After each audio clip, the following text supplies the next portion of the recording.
basically this game is funding our AGI development. So to introduce myself, my name is Marek Rosa. I'm CEO, CTO and founder of GoodAI and also King Software House, which is developing and publishing this game. And in this talk, I will talk about GoodAI company, what is our goal, what is our definition of intelligence, how we pursue AGI development, what do you think are key components to AGI, and I will also introduce GoodAI Brain Simulator, which is similar to your BRCA thing, and I will talk about future applications of AGI. So GoodAI research started at the beginning of 2014, so it's more or less 2 years now, but my interest started when I was really young. And because of these games, I was able to personally invest $10 million to GoodAI, and this money should last us for at least 5 years. We have 30 people in the team, 30 researchers, and basically I made all members of the team like co-owners of the company, so they can feel that it's also their thing, not that they are just my employees or something like this, but they really have a feeling that they co-own GoodAI in the whole project. So why should we build AGI? I think I don't need to go into much detail because you all guys probably thinking about AGI a lot. So, but just to make sure that we are on the same page, I personally think, and we think that AGI is a technology that has the most leveraging possibilities or applications. So once we solve intelligence and once we start to automate intelligence, then basically we cannot just like make the intelligence better and better and better, but we can also use that intelligence to automate all those things that right now only people can do. And we are also assuming that AGI will be doing that intelligence much faster, better, will be able to put together more data, understand much more complex patterns and stuff like that. And we also think that we need to build AGI as fast as possible. This is actually one thing that we are going to add to our company mission, because our current company mission is to develop general artificial intelligence, help humanity, and understand the universe. Yeah, because we are curious what is universe, so we also want to understand it. But we need to add as fast as possible to this mission, because we think that every day, while we don't have AGI, we are losing a lot of things. One of the idea can be that, let's say that every day 1 million people on this planet die on some accidents or diseases and stuff like that. And with AGI, we believe all these things would be solvable. So basically every day, while we still don't have AGI, there is 1 million people dying. And sooner you build AGI, sooner these people start dying. So it's as simple as that for us. What is our definition of intelligence? Actually, we think this is really important because it abstracts our project a little bit from the brain architecture and all these things. So it focuses us to actually think about what is intelligence and what we want to build in computers. Because the thing is that we don't want to just emulate human intelligence or human brains. We actually are interested in the intelligence, and I will explain. In our opinion, intelligence is a tool that's helping some animal or some agent to achieve goals, but how is it doing? It's doing by modeling the real world, which is extremely complex, modeling it in a simplified mental representation, which has a lot less information than the real world, but it has the relevant information for achieving those goals. And this is where the attention and it's like the brain has always limited resources. It can be just the size of the brain, because you cannot just copy the entire environment to your brain and start doing hypothesis testing and all these things, because basically you would have the copy of the universe, which doesn't make sense. So your brain has also limited resources. So you need to extract those parts of the environment and model only those parts of the environment in your brain that are relevant to the solutions you are trying to find. And once you have this model in your head, in your brain, you can start modeling different hypotheses or different ways how you want to achieve your goals, which means that I want to get there, so I will run this simulation, let's call it, in my brain, and I will go step by step through the door, to the door, and in my head, and then when I know that okay, this solution is working well in my head, I can actually execute it in the real world. So in other words, intelligence is searching for solutions in this mental representation instead of real world. And I would like to demonstrate this on a comparison with evolution versus intelligence. So if you think about evolution, natural selection as a optimization algorithm that's trying to find solutions for something, evolution is trying to find the solutions in a real world, which is extremely complex and time demanding. One example can be birds. Birds kind of invented nests, which means, you know, like houses for birds who are building their houses.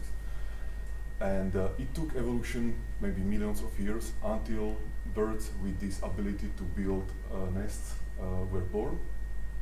And because evolution was trying to find a solution in the real world, and basically it took generation after generation of birds until the evolution get there.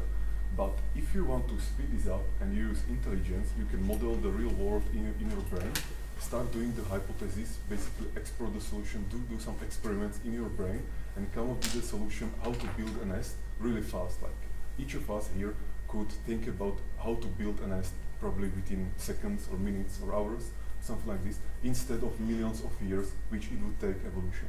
So another advantage when compared to advantage of intelligence when compared to evolution is that we can make these abstract connections between different objects, entities in our brain.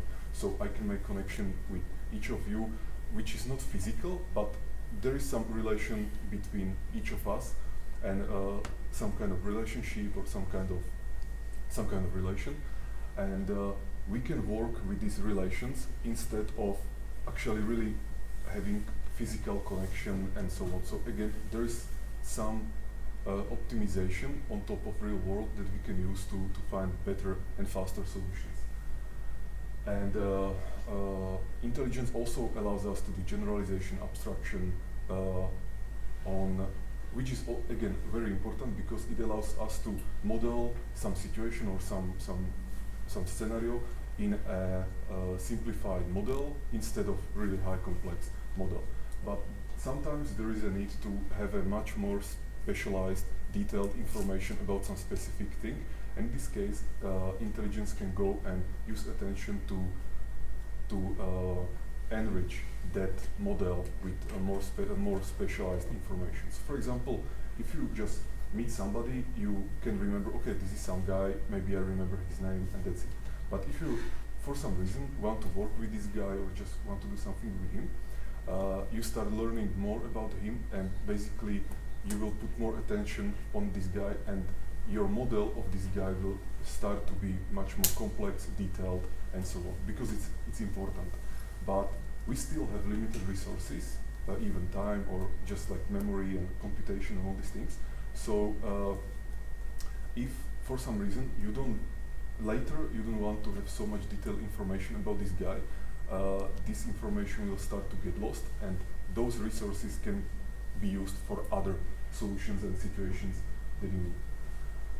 And also intelligence is doing, this is obvious thing, but I will just say it, pattern detection and pattern generation. So we are thinking about this, that there is a lot of patterns in the environment around us, and then you find these patterns, and you find patterns in patterns and patterns in patterns and so on, still using these attention limitation things. And this pattern detection, we actually think about it like it's some graph of probabilities and causalities.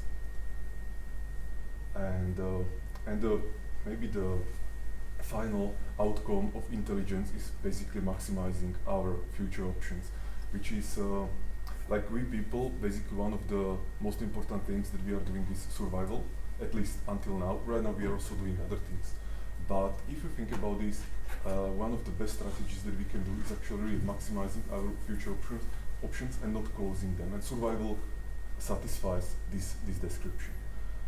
And So these few key points we think are important, and we are trying to implement them in computer. So how do we do development? And at GoodAI we have made our own rapid prototyping platform or tool we call Brain Simulator. I will show you a screenshot later, or maybe rather now, so you have a better idea. It's here, and it's a visual tool where you have different modules. You can connect them. One of these modules, let's say this one, is represent the environment, the world. But this is where the information is coming from. Here are some modules. Some is doing perception, maybe image recognition, maybe there is some memory, long-term memory, short-term memory, and so on. And here it goes to output, and basically the output goes again to the environment, and it's like this. So, and in this case, these represent an agent that's able to learn to play a breakout game, and here you can see the visualization of the environment, and the agent is controlling this pedal and moving and receiving reward and punishment and learning how to play the game, so it gets more reward and less punishment. And these screens here are just visualizations of different modules. So the programmer who is working with this can see, for example, that some value is increasing, decreasing, or he can visualize neurons inside of the module and so on. I will get to this later. And the entire team at GoodAI is using this Brain Simulator, and so they are able to share their solutions together in one unified platform. So it's not like one guy is working in this, one guy is working this, but everyone is working in this Brain Simulator. Then we also are using agile development, and we split the work in working groups. So for example, right now we have long-term memory working group, motoric group, vision and attention group, cognitive architecture group, which is actually cognitive architecture is thinking about the big picture and about how all these other groups should cooperate together, how they should integrate their work. And we actually, after we get back from our Asia trip, we will start focusing a little bit more on a new group, which will be strategy group, which will be like cognitive group, but even higher strategy level, and thinking about planning and thinking about what we will be doing in next couple of months. And it's like in military you have this general, group, so something like that for the other guys. And we go, as I said, we have agile development, which means that we go from milestone to milestone. And the idea is that sometimes we are in an exploration mode, which means that the researchers, they're reading papers, coming up with their ideas and so on. But if we keep them working this way forever, they will never finish nothing, because they will be just exploring forever. So it's like we have exploration mode, then at some point we say like, okay, now we need to actually implement something and show some results. Then we go to exploitation mode, we finish it. And then again, to exploration mode, exploitation, exploration, exploitation. So this is the way we are doing this. And we are having concrete milestones, which means that, for example, right now the guys just finished water maze milestone, which means that we connected Brain Simulator with Space Engineers, our game, and we implemented a demo world, which looks like a water maze experiment that they used for rats. And we try to do this in these milestones, which means that we set a deadline, and the researcher or his group needs to finish up that date. And once that is finished, it's either working or not working, but if it is not working, then we discuss why it's not working, why it wasn't on time. If it is working, we can go forward. And the reason for this is that if you have a specified deadline, then you are forced to finish at least something, or show results, or show explanation why it wasn't working at the time, so you can get feedback from other guys and restart and continue. But if we give our team members deadlines like, okay, you have 3 years for this thing, they will never finish this thing, so it will take forever. So some kind of pressure is important.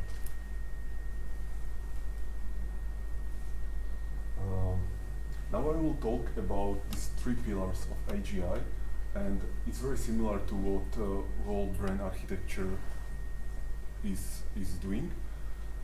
First one is to have really the right cognitive architecture, so really understand what is perception, where the long-term memory is, if we need short-term memory, what is attention, how to use it, what is predictions, or where in the architecture we need predictions, and so on. And the second one is correct neural network modules, but I don't want to mislead you with it. Doesn't need, this second thing doesn't need to be neural networks. It just needs to be something that's able to model the real world with all the correlations, causalities, basically to model how to model the thing I was explaining with what is intelligence. And for example, right now, until now, we have been using neural network and machine learning ideas to solve this second thing. But in recent months, I mean, I think it started 2 months ago, maybe even 1 month, we actually started to look slightly differently on this, and we are trying to model the relationships in the information in the environment. And we don't necessarily need to do this in neural networks. Basically, any probabilistic graph can help with this. And so we have one of our groups, this LTM, long-term memory group, has their long-term memory, which is right now it's just some table which stores information. It stores relations between concepts. You want the agent to learn these relations on the fly, you know, during the life of the agent, not before. Like, we don't want to do pre-programmed knowledge base and stuff like that. We want everything. We want agent to learn everything as he's living and experiencing. And this LTM is not implemented as a neural network module. It's just like regular programming thing, and it's using some probabilities and so on to work on. But we are trying to improve it a little bit, so it will be simulating the real world. It will be just like I was talking about the intelligence, that this LTM or its successor will be representing the real world and doing inferences on this representation, enriching parts of this representation where it's needed, or reducing the representation where it's not needed, going few levels up in the hierarchy of abstraction and generalization. And the third pillar, we think about this like there are 3 pillars, so each of them is important, and we cannot do this without one of them. Third pillar is what we call School for Artificial Intelligences, and I think this is really important part, and basically it's about the way how to think, how we will be training and teaching the AI about the world, about what we want from it, and so on. So it will be like the process of learning will be guided and gradual, and by guided we mean that there is somebody, in this case it's us, who will be guiding the AI through the process of learning, and basically helping with showing the right path of learning about the world. So in other words, if we create AI agent who has already correct cognitive architecture and correct neural network, so it's like, for example, like a healthy child, but we put it in a wrong environment, the AI child would not be able to learn anything, because the amount of data and patterns, really complex patterns, being sent to sensory information would be just too overwhelming. So that's why we have gradual learning, which means that at the beginning or in the first phase, the AI will be presented with very simple environment, with very simple patterns, and then once these patterns or this environment is mastered, then we increase the complexity of the world a little bit. So the AI child will need to learn will be able to use the existing knowledge to build a new knowledge. Just to give you some example, think about that If you are just born to this world and somebody will give you Chinese book and will tell you like, okay, learn how to speak Chinese and learn how to read this book and so on. So for a normal person, even AI child, it will be impossible because the child wouldn't be even able to open the book and do all these things, understand the patterns like these symbols mean something and this and so on. So maybe some super genius will be able to decode, the Chinese book and understand it in his language, but actually I don't think even that's possible because if you don't know any language, you cannot just decode some random book and continue with this. So this is why we have gradual and guided learning, and gradual is this that first you will not give AI child this book, you will instead learn it how to use its body, how to understand the objects around it, then how to speak with some language that's common, that may be common for the child, and so on. And then you will show him a standard, let's say, Chinese English lecture book. So, and you will go by first chapter, teach it basics of Chinese language. Then second chapter, more complex knowledge of Chinese. And like third chapter, fourth chapter or lecture and so on. And at the end of the lecture, you will present this Chinese book and the AI child would be able to understand everything. And we think that this process is actually much faster than just presenting the Chinese book and expecting that the AI child would decode this Chinese book and understand all the patterns in the Chinese language and symbols and everything like that. And I will return to Guided. Guided is here as a helping tool to reduce the space that the AI child would have to explore. And this is another example. It's like, imagine that you are a healthy AI child being born on some empty island. And there is nobody, like there are no parents, no teachers, just you. And imagine the amount of possibilities you would need to explore to come some useful solutions. Like you need to try, can I eat this, can I use this, can I use this tool, or can I actually build some tool and so on. It will take forever basically. Like your life will end sooner than you will discover something really interesting. And on the other side, if there was somebody showing you how to use things, what not to use, he will be basically reducing the exploration space for you. It will get much faster, and therefore you will be able to get to more useful problems much sooner. And this is why we think that guided learning is also important. And in our group, we are thinking about different environments where we want to train our AI agents right now. Because yes, we can be building AI agents that are able to operate in real worlds, like a robotic body. We can be thinking about some AI agents operating games. This is actually what we want to do, and very soon. There is also one idea, and it's an agent that's kind of like living in a computer, in a desktop. So imagine that you are an AI agent looking on a desktop screen. This is your vision, and your output, or your motors, is key presses, mouse clicks, and all these things.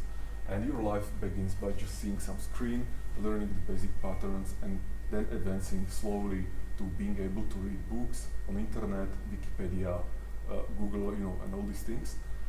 And still, your body will be just keyboard and mouse, but that should be enough. And you would be, or your mentors would be guiding you through the learning process. This, we think, can be automated a lot, at least up to a certain point.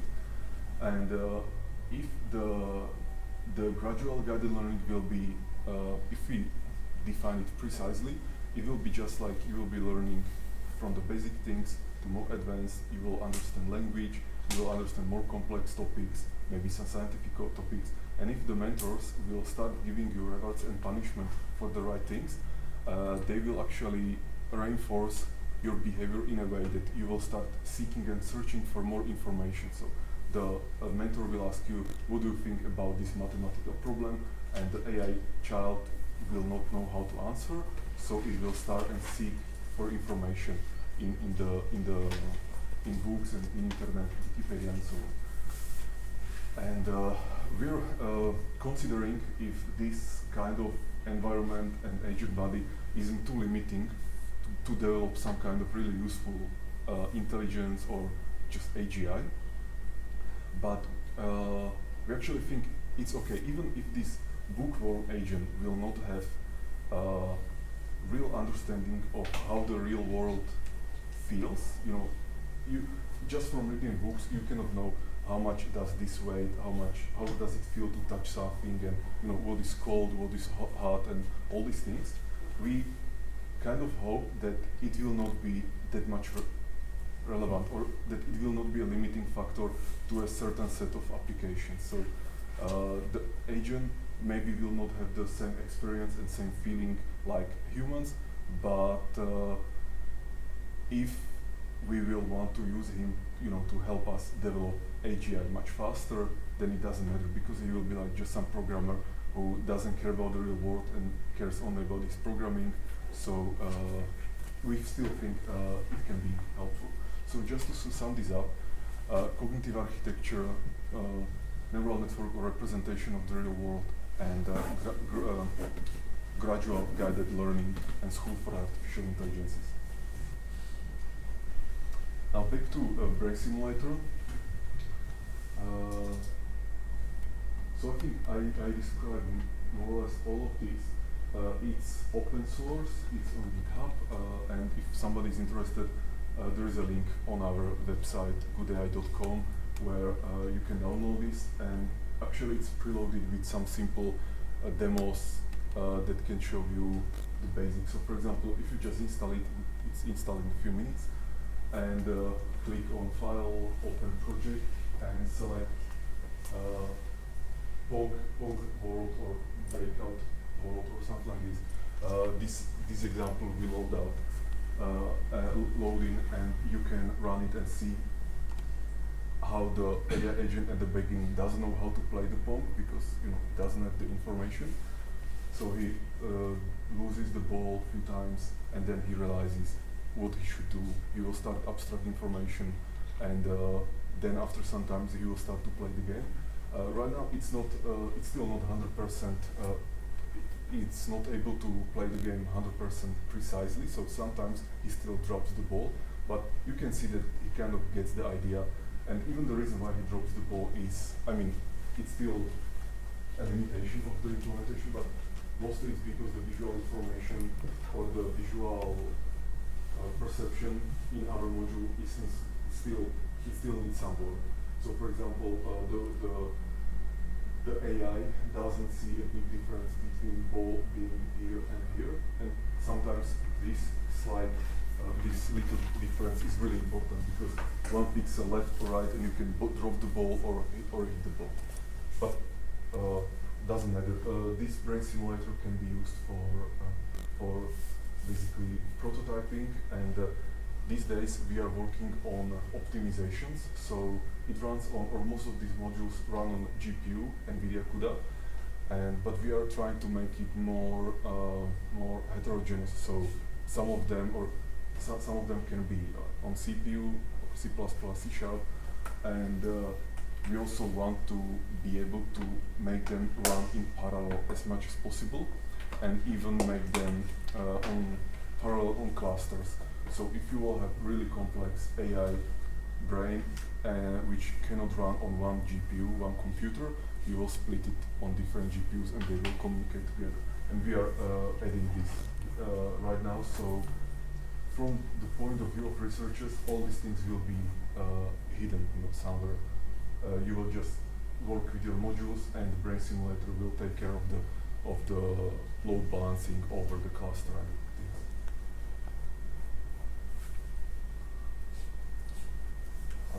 So now about the integration with space engineers. Just a few notes about space engineers. It's like a Lego, you know, the toy where you are building things in space, and in space engineers you can use these little blocks to build spaceships and fly with the spaceship. They need to have proper physics, so if you need to put thrusters and some energy things, reactors on the ship, otherwise it doesn't fly.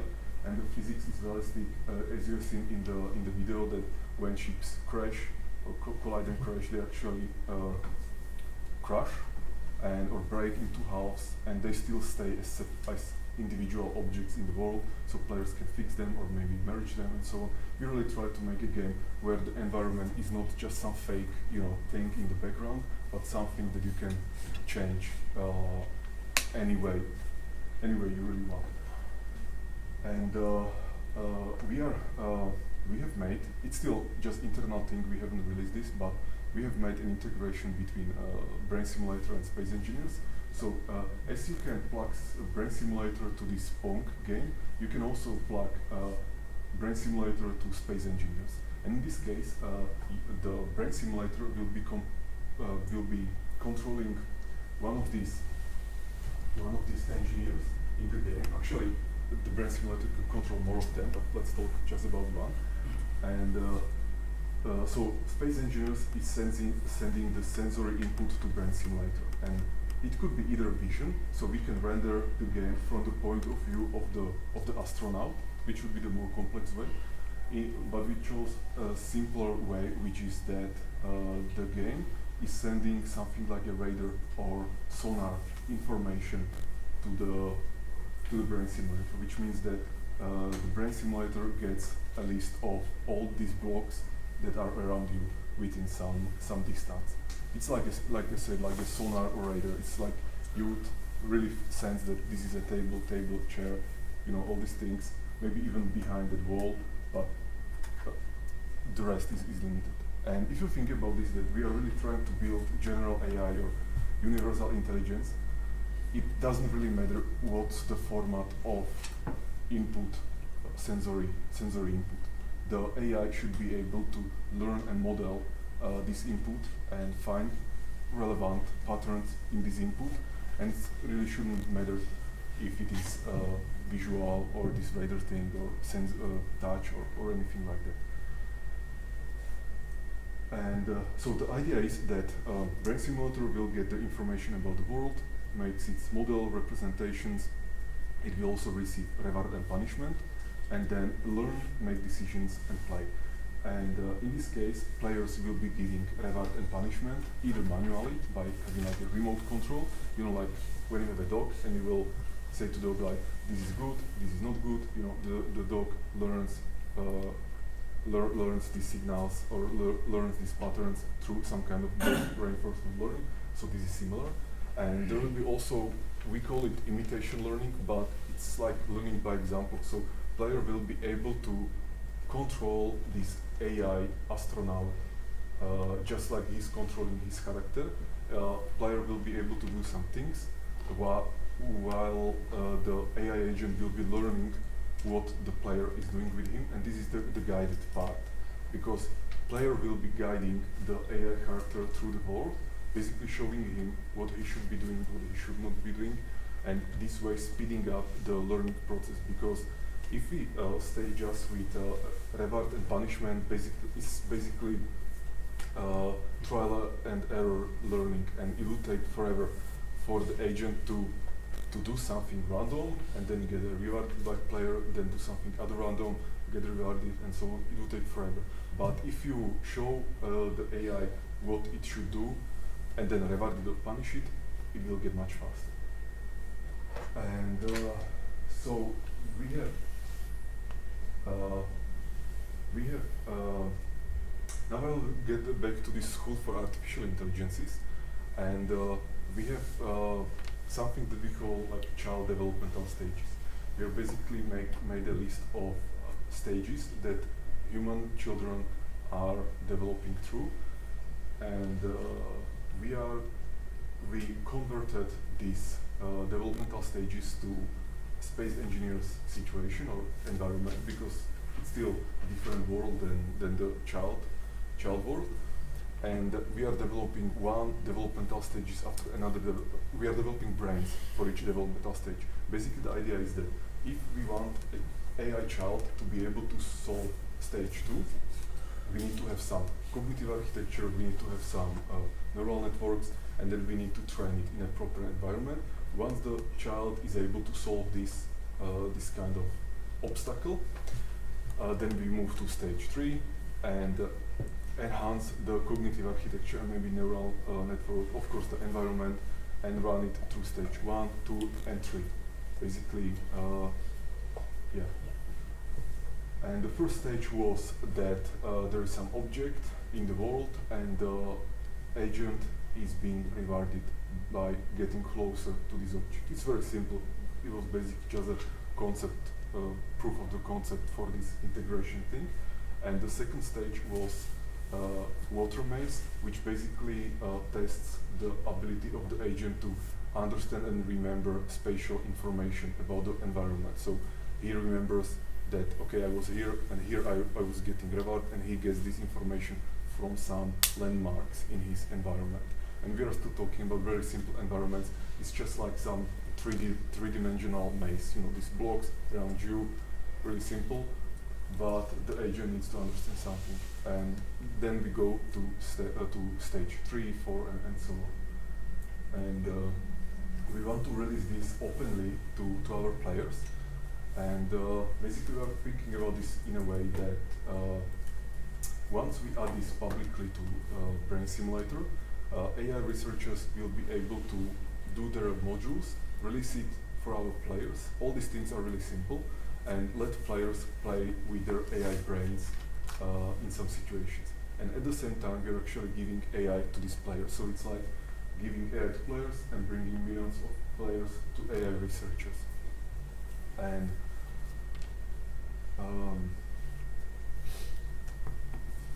because the idea is that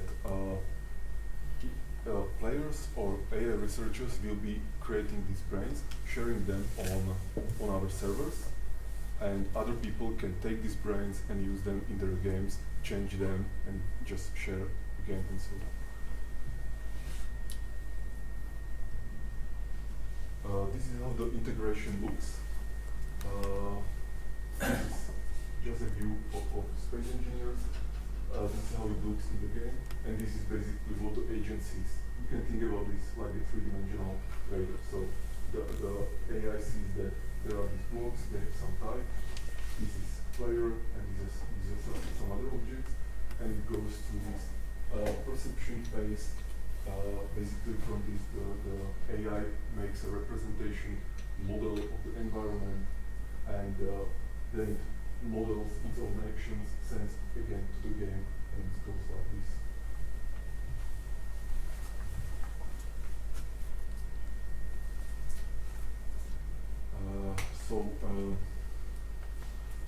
We think that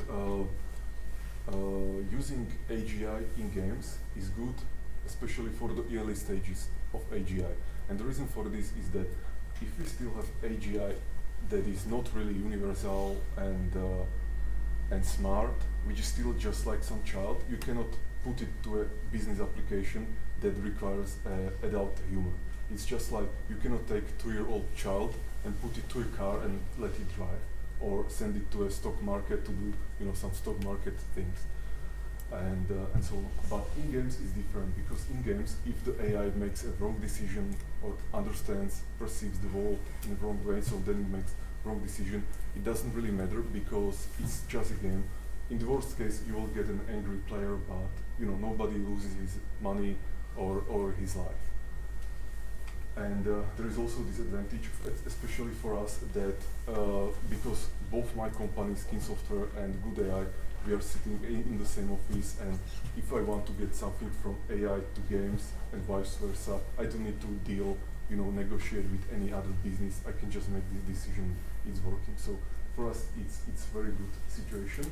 The only problem may be that we cannot know when we will have AI brain that's smart enough to learn all these things, because if we have AI agent which will require a lot of time or a lot of players' time to learn something really useful or interesting, players may get really bored. So just to illustrate this, imagine that player is giving a reward to an AI agent for some action, and then if he wants to reinforce, he needs to repeat this 100 times.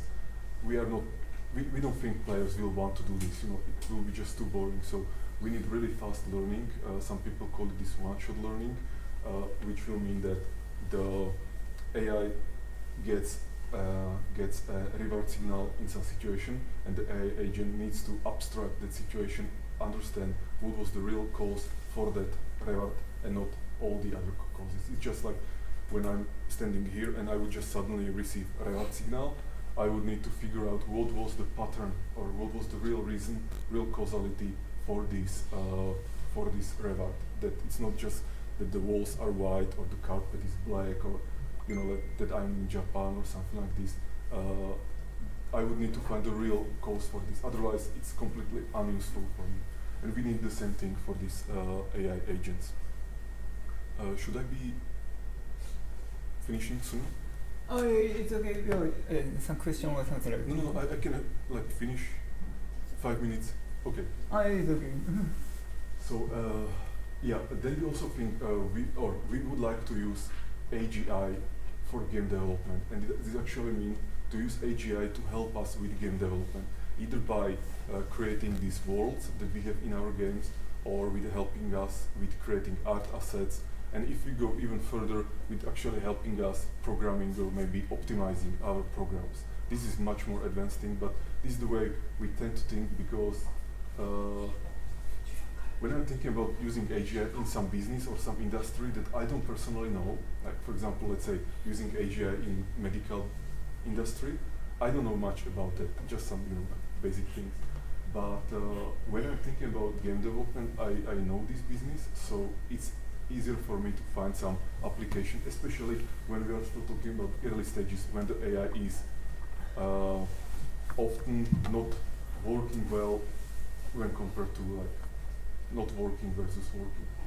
Another ideas can be actually Q&A and desktop automation or Q&A for games, which means that imagine that you have an AGI agent who is looking on a real tester playing a game or testing some application, let's say some bank, internet banking thing. The AI agent is learning the patterns that the real human tester is doing, also on different levels of abstraction, so not just repeating his clicks and mouse movements, but understanding why he clicked this button, that button, and so on. And then the AGI Q&A tester can emulate this behavior and basically be testing applications for him. And then there is also robotics, which is one of our groups is working on using this general cognitive architecture to teach a robot. In this case, it's just a simple robotic hand which is like this in virtual environment, be able to grasp some objects or balance a pole or something like that. And as we are progressing, we would like to have AGI agent that you can put in some robotic body, and the AGI agent will learn how to control and how to operate the robotic body, not by pre-programming behavior and motor sequences, but actually learning.